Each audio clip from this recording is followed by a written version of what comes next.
My name is Courtland Jenkins, and I'm an associate producer and creative production intern at HOMTV in Meridian Township. Today, I'm speaking with Executive Director Scott Duimstra of Capital Area District Libraries about the library reopening. And my first question is, what are Capital Area District Libraries' plans until it is officially reopened? With the current Stay Home, Stay Safe executive order, only essential staff can report. And so those are individuals who kind of check on the security of the buildings, have to do any financial stuff that needs to be done while we're closed. And so those are the only individuals that can currently report to our facilities. The majority of our staff who are needed to get things up and running for us to be able to offer services like circulating items are not allowed in the facilities yet. If that executive order currently expires on the date that it's supposed to, we'll bring staff in the following week to get things ready for what reopening will look like for us. There's another executive order in place that says the public can't enter a library or museum until after May 28th. What we have to do to get staff back into place, we didn't have any projections to be able to open or offer anything to the public by May 18th as well. So for us, it's going to take a little bit to get our staff back in and then to get the library set up to follow with the social distancing guidelines that are in place. I want to actually expand on when you said after the 28th, public facilities being open. And when that does happen after the 28th, depending on the stay home, stay safe executive orders, will there be a limit to how many people can come into the library? We're looking at current executive orders that are in place. We're also looking at what retailers are having to do right now as far as percentage of their occupancy limits. And so that's why we want to start out with curb and door side and then slowly open up other services. And that level 2 is access to our library facilities. And we have to figure out based on occupancy limits, kind of how we can do that in a percentage of an occupancy limit, because we have 13 locations and they all differ in the size of the facility and also how the space is laid out. We have to take all that into consideration. And it's not just the square footage that we have to look at, but we have to look at the amount of shelving, furniture, public computers actually in the space. And with all that taken into account, how can we guarantee that staff and the public are still able to follow social distancing guidelines? So that's all the behind the scenes that we're working on.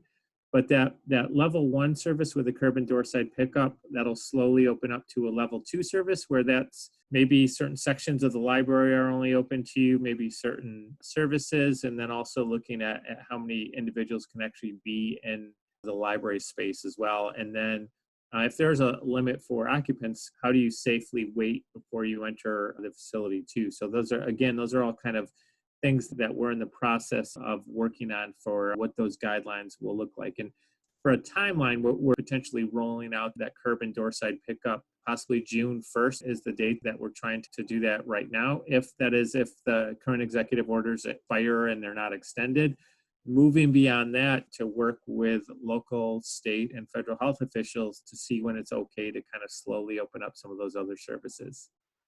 There have been virtual story times on social media and your website. Will those continue even after the stay home, stay safe executive order?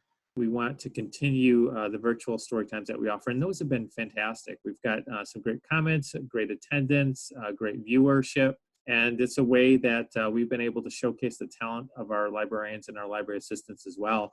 So they're from Williamston, they're from Okemos, they're from Mason. People throughout our service area have been able to view those individual story times. And so it's been great, and it's something that we're going to continue probably in the foreseeable future. What we're looking at is kind of different stages of levels of service. And the first one that we want to start out with is a curb or doorside pickup for materials. So you could place items on hold on our website, or you could call one of our libraries and get some recommendations from our staff for titles that you might be interested in and place those on hold. And then when you're ready, sign up for a slot for you to come pick up those items. And this will be contactless. So our staff will be wearing personal protective equipment, but we also ask that you don't try to interact with them. We want to keep them safe, but also you safe as well. And so if it's a curbside pickup, we ask that you pop your trunk in. We'll place the items inside your trunk. If it's a door pickup, we'll have the items in a bag on a table, either in right directly inside the library doors, or for some of our other spaces where there's a lobby before you actually enter the library, we'll try to have it in the lobby as well.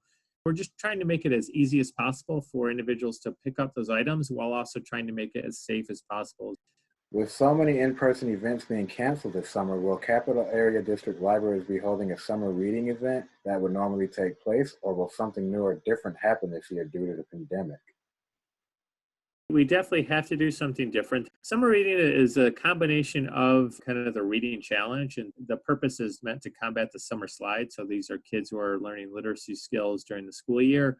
Summer rolls around, they might not be reading as much. So summer reading is meant to encourage them to read for a certain amount of time throughout the summer. And that's one part of it. The other part is the in-person programs that we have. So whether it's a magician, whether it's a musical act, those are all the performers that we bring in. We won't be able to have the performer side of it because there isn't a safe way for us to do in-person events in the summer, but we will still have the reading component of it too. And that's probably the thing that's the highest value for students in our area, for parents, but there's also a part of it for adults too. And so there's children, there's teens, and there's adult categories. That will still be part of it. A couple of years ago, we moved how you log your reading time to an online environment, and we're actually so glad that we did that because now it's very easy for us to continue to offer summer reading through an online environment. With that, you actually track how many minutes that you read, and if you're like me who have some small children at home and they like a paper log, can actually print those off and your kids can follow along with their reading progress with a paper log as well. We'll still have that part of it. It's just the in-person part that we can't do. We always have prizes to go along with it too. So the more you read, you get prizes. We don't know if we'll be able to give those prizes to you in person. One thing that we can do is if we have a curb and a doorside pickup model, we can always put your prizes along with the items that you're picking up. And so you'll be able to get them. And along with that, we always have activities that you can do. So these are kind of some make and take craft ideas for story times, for summer reading events. We'll be able to get those out to the public as well through urban doorside pickup too. So we'll have more as we get to that point about promoting how you can actually get those items, but we'll make it easy for the public to actually have access to some of those items. So even though we can't do it in person, we're going to, behind the scenes, think very creatively on how we can continue to offer that for the public. Is there anything you would like to personally say about the Capital Area District Libraries reopening, as well as concerns people may have when you reopen? For the public, I just ask for your patience. This is a new model for us. We've never had a model like this. And like everyone out there, we're trying to figure it out while dealing with the current crisis and dealing without having access to our facilities.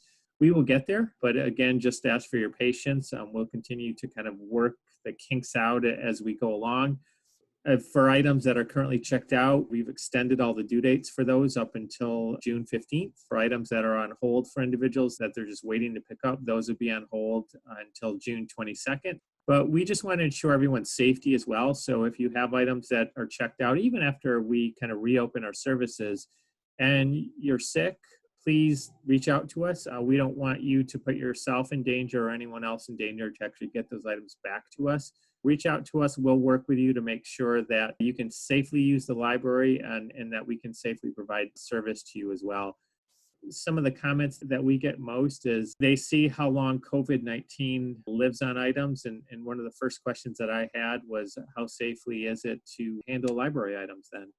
The Institute for Museum and Library Services, they're called IMLS. They worked with the CDC, getting some recommendations on how safe it is to handle library items. And they found that it's safe. It's very unlikely that COVID-19 could get past with handling library items. And in the media, there's been recommendations on kind of how long it lives on objects. Paper-based products like cardboard, it's set up to 24 hours. And what we've heard from the CDC is that's in ideal lab conditions. When it's kind of out in the real world, it doesn't necessarily live that long. The amount of it on an item is not that strong. And so it'd be very difficult to actually transmit it. But we still want to be very cautious. We're following the recommendations of the CDC, which is to just set aside our items for 24 hours that are returned, or we shelve them and check them in or get them on the hold shelf for another item. They recommended after that time that they're safe to handle for our staff and then for the public as well. And that's paper items like books. It's hardcover books like with the plastic covering. That's hard plastic, like DVD and BCD cases. We'll institute that. We'll make sure that those items are set aside before they're actually handled by staff and then by the public. We just ask for the public's patience because if you return an item, it might be 24 or 48 hours before it's actually checked in. It will get checked in. You won't be charged overdue items if it's a day later or 2 days later that it's checked in. So we just ask for your patience. We're following recommendations from the CDC so that we know it's safe for staff to handle and in turn safe for the public to handle as well.